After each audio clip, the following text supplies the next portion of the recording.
Assalamualaikum warahmatullahi wabarakatuh.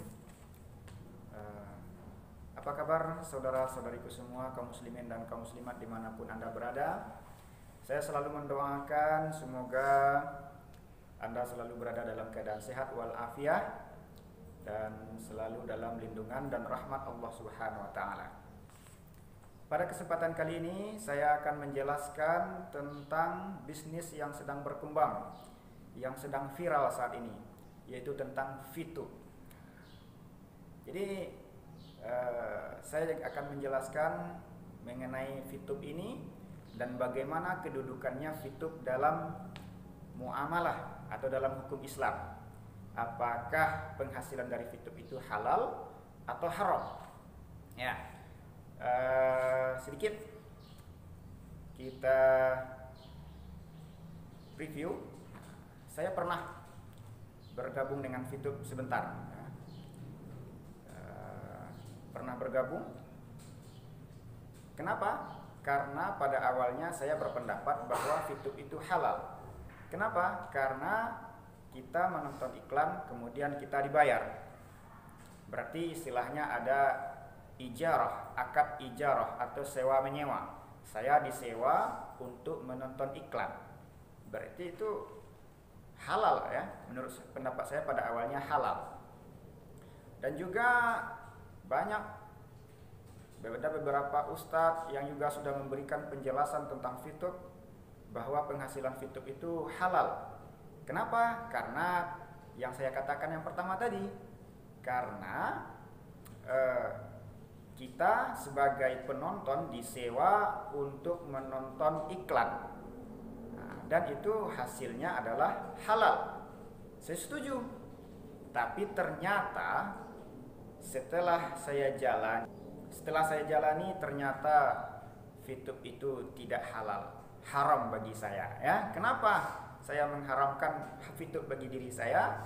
Karena alasannya. Ya, alasannya begini. Coba dianalogikan saja dulu ya. Saya menonton iklan. Ya, saya menonton iklan setiap hari. Dalam setiap hari saya menonton iklan 10 iklan. Kemudian saya dibayar setiap hari itu 0,3 VV ya. Dan VV itu nilainya 1 VV sama dengan $1. Berarti 0,3 VV nilainya sekitar 4.000. 10 iklan ditonton, kita dapat uang 4.000. Ya nak.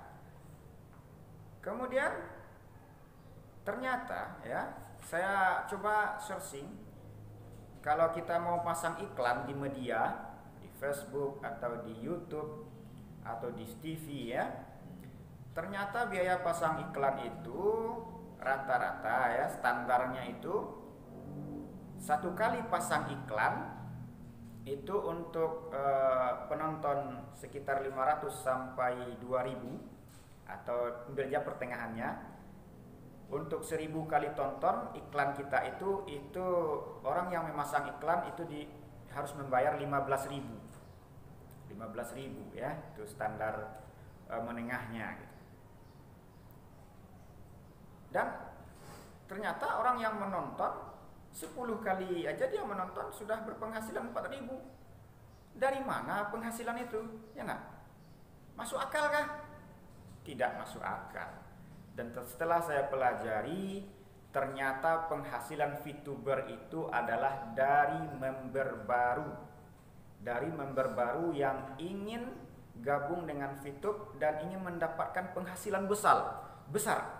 Jadi ingin mendapatkan penghasilan besar dalam waktu yang singkat. Nah, jadi dia membeli VV, kemudian dia langsung mendapat peringkat yang tinggi dan berpenghasilan besar.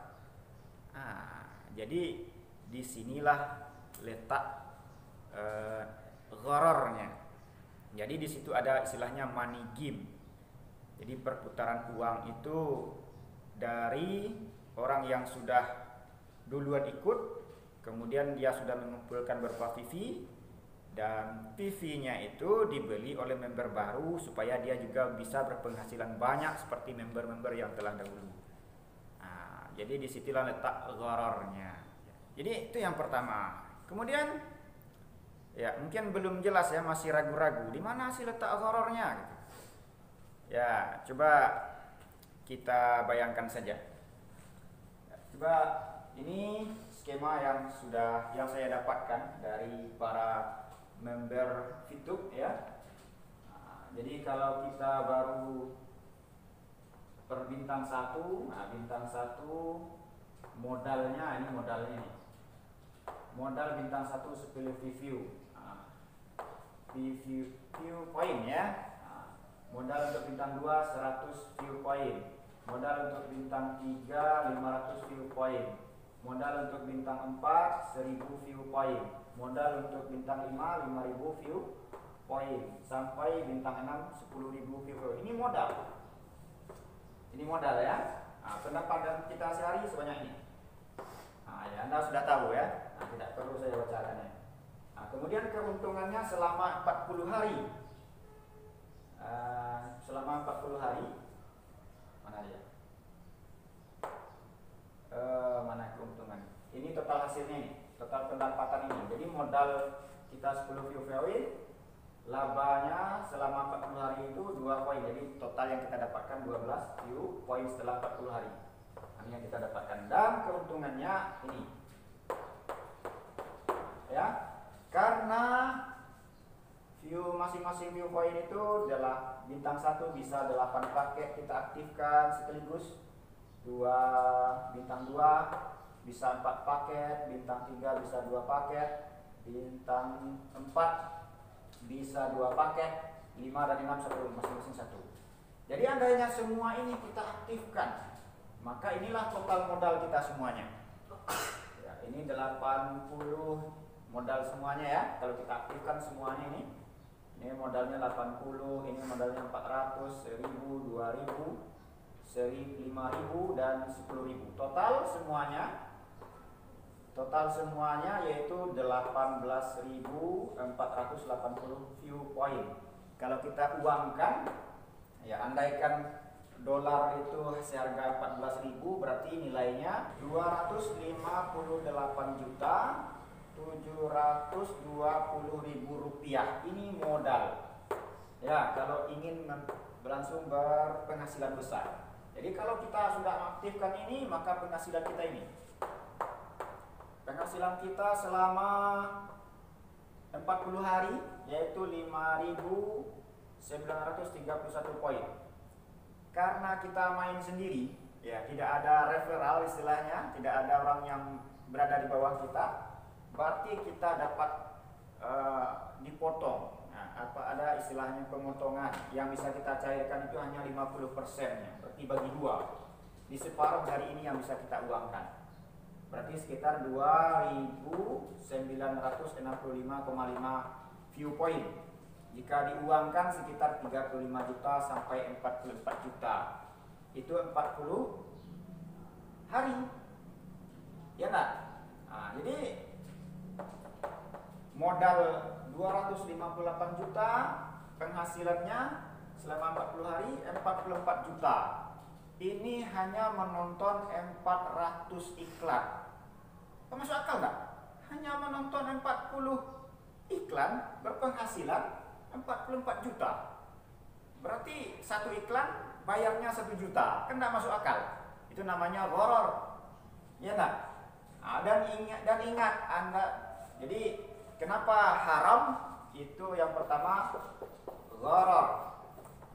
Ya maaf ya. Gharar itu sumber pendapatan itu tidak diketahui dengan jelas. Itu namanya gharar. Ya, kita bisa menjual VV kita itu hanya kepada member baru yang ingin secara instan. Nah, jadi yang saya pertanyakan, apakah nanti tidak ada lagi member baru yang mau membeli view point? Apakah VV akan dibeli oleh perusahaan Fitup? Saya rasa tidak. Ya nah. Sekarang kenapa Fitup itu laku, VV itu laku? Karena kurvanya seperti ini. Ya. Maaf ya, kurvanya seperti ini. Jadi ini VV. Jadi orang ia mau menjual. Dan ini adalah kurva orang yang mau beli. Jadi orang yang mau beli ini banyak jumlahnya, sedangkan orang yang menjual sedikit ya. Jadi orang yang mau beli ini sudah antri. Jadi sedangkan orang yang mau menjual itu cuma sedikit. Makanya VV Honda laku karena orang yang mau beli antrian ya. Tapi di suatu saat nanti orang penjual ini akan bertambah terus. Ya, sedangkan pembeli ini akan berkurang terus. Sampai akhirnya habis ada lagi yang mau beli viewpoint Anda. Ya. Maka di saat itulah saat Anda tidak bisa lagi menjual viewpoint Anda, maka di saat itulah Anda akan merasa terzolimi, ya. Perusahaan tidak akan mau membeli VV Anda yang semahal ini harganya. Nah, saya yakin itu. Dan sekarang Anda mengatakan bahwa VTube tidak ada unsur kezoliman. Sekarang memang tidak dirasakan. Tapi saat VTube tidak lagi ada, saat VV Anda tidak laku lagi di pasaran, tak ada lagi yang mau beli, maka saat itulah Anda akan merasa dirugikan dan dizolimi. Ya. Jadi demikian penjelasan saya, demikian terima kasih. Assalamualaikum warahmatullahi wabarakatuh.